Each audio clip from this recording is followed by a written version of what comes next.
Shalom, queridos, que Deus te abençoe rica, poderosamente, que nós possamos ter um momento com o Eterno, que esse momento seja especial e que Ele venha trazer virtude, compaixão, que Ele possa aumentar o nosso amor pelas pessoas e a compreensão daquilo que o Senhor deixou para nós, que é a Bíblia. Amém? E hoje nós vamos falar a respeito de Pedro, né? Está lá em Atos 10, 14 e 15. Mas Pedro respondeu: de modo nenhum, Senhor, jamais comi algo impuro ou imundo. A voz lhe falou a segunda vez: não chame impuro ao que Deus purificou. Amém? Somente até aqui.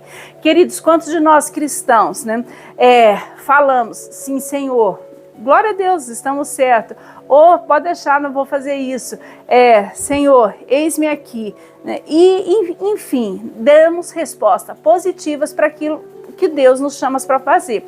Mas, por muitas vezes, a gente fala não. E isso não é uma atitude de cristão, porque nós acostumamos limitar ao Senhor naquilo que nós acreditamos ser certo ou errado. Nós colocamos o Senhor dentro do nosso padrão e queríamos que Ele siga nossas regras e não ao contrário. O Senhor, quando Pedro teve essa visão, é para que ele fosse evangelizar para aqueles que ainda não recebiam a Cristo.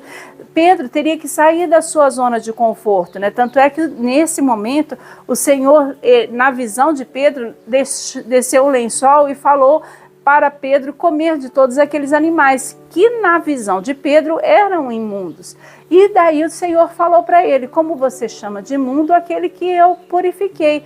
E ele estava mostrando para Pedro que era para ele pregar o evangelho não somente dentro das paredes, dentro da igreja, dentro do território judeu, mas para outras pessoas, porque Deus também tinha um plano de salvação para aqueles. E assim Pedro foi, pregou o evangelho para Cornélio e converteu não somente ele, como toda a sua casa.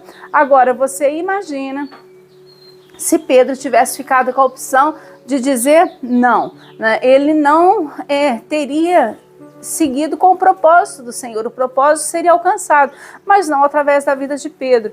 Foi assim também com Jonas, quando o Senhor chamou ele para pregar em Nínive. Eu não sei se o irmão conhece essa história, mas Jonas não queria, porque ele sabia que Nínive era uma cidade contrária às leis do Senhor. Ele queria mais, era que o Senhor fuzilasse Nínive.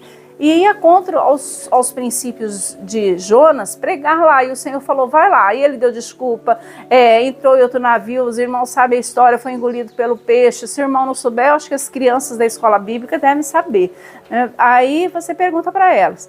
O que acontece? Jonas foi engolido por um peixe grande, mas a vontade do Senhor prevaleceu.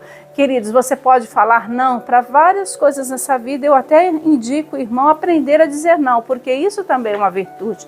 O sim e o não na hora certa. Agora, falar não para Deus é tolice, porque Ele é o dono de todas as situações. Quando Ele manda e desmanda, Ele faz e desfaz. Então, pode ser que eu não acredite, que eu não conheça, que eu não entenda. Mas nós dizermos não ao Senhor é uma tolice. É diferente nós recebemos o não de Deus, porque por muitas vezes a gente recebe o não dele, mas ele é conhecedor de todas as coisas. Nós somos filhos, servos, é assim que nós temos que nos colocar. O que passar disso é orgulho e rebeldia, porque eu quero conhecer mais as coisas de repente do que aquilo que me criou. Quem é que conhece mais a ferramenta a não ser quem ela produziu? Queridos, o não, quando o Senhor fala assim, faça isso ou não faça aquilo, a única coisa que nós temos que responder é: eis-me aqui, Senhor, eis aqui a tua serva, eu vou fazer a tua vontade.